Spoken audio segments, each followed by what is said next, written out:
Israel কি গাজায় গণহত্যা করছে? পশ্চিমা দেশগুলো ইসরায়েলের কর্মকাণ্ডকে এখন পর্যন্ত গণহত্যা বলেনি। আবার ইসরায়েল বিভিন্ন দেশের করা গণহত্যার অভিযোগকে মিথ্যা বলে উড়িয়ে দিয়েছে। এদিকে পরিসংখ্যান বলছে আগস্টের মাঝামাঝি পর্যন্ত ইসরায়েলের সামরিক অভিযানে গাজায় ৬১,০০০-এর বেশি মানুষ নিহত হয়েছে, যাদের বেশিরভাগই বেসামরিক নাগরিক। এত বেসামরিক নাগরিক মারা যাবার পরও ইসরায়েলের কর্মকাণ্ডকে গণহত্যা বলা হচ্ছে না। তাহলে গণহত্যা আসলে কি? যে কোনো জাতীয়, জাতিগত, বর্ণ বা ধর্মীয় গোষ্ঠীকে পুরোপুরি বা আংশিকভাবে ধ্বংস করার উদ্দেশ্যে যদি সেই গোষ্ঠীর সদস্যদের হত্যা করা হয়, গুরুতর শারীরিক বা মানসিক ক্ষতি করা হয়, এমন জীবনযাত্রার শর্ত চাপিয়ে দেওয়া হয় যা ধীরে ধীরে তাদের ধ্বংসের দিকে নিয়ে যায়, জন্মদান বন্ধ করার জন্য বিশেষ ব্যবস্থা নেওয়া হয়, কিংবা শিশুদের জোরপূর্বক অন্য গোষ্ঠীতে স্থানান্তর করা হয়, তা গণহত্যা হিসেবে গণ্য হবে। কিন্তু জাতিসংঘের এই সংজ্ঞা নিয়ে অনেক সমালোচনা আছে। তার মধ্যে অন্যতম হলো ঠিক কতজনকে হত্যা করা হলে তা গণহত্যা হিসেবে গণ্য হবে। যেমন ২০০৭ সালে আন্তর্জাতিক আদালত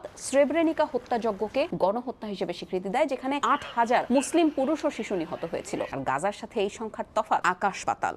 আরেকটি সমালোচনা হচ্ছে গণহত্যা ঘটেছে কিনা তা আদালতের মাধ্যমে নির্ধারণ করতে বেশ অনেকটা সময় লেগে যায়। যেমন রুয়ান্ডার ক্ষেত্রে জাতিসংঘ গঠনকৃত ট্রাইব্যুনালের প্রায় ১ দশক সময় লেগেছিল আনুষ্ঠানিকভাবে এটিকে গণহত্যা বলে স্বীকার করতে। আরেকটি গুরুতর সমালোচনা হলো রাজনৈতিক বা সামাজিক গ্রুপকে গণহত্যার সংজ্ঞার বাইরে রাখা হয়েছে। মানে যারা গণহত্যার আইন বানিয়েছে তারা শুধু জাতি, ধর্ম বা বর্ণের বিষয়টি অন্তর্ভুক্ত করেছে, কিন্তু রাজনৈতিক বা সামাজিক কারণে হত্যা হলে সেটি গণহত্যার মধ্যে ধরা হয় না।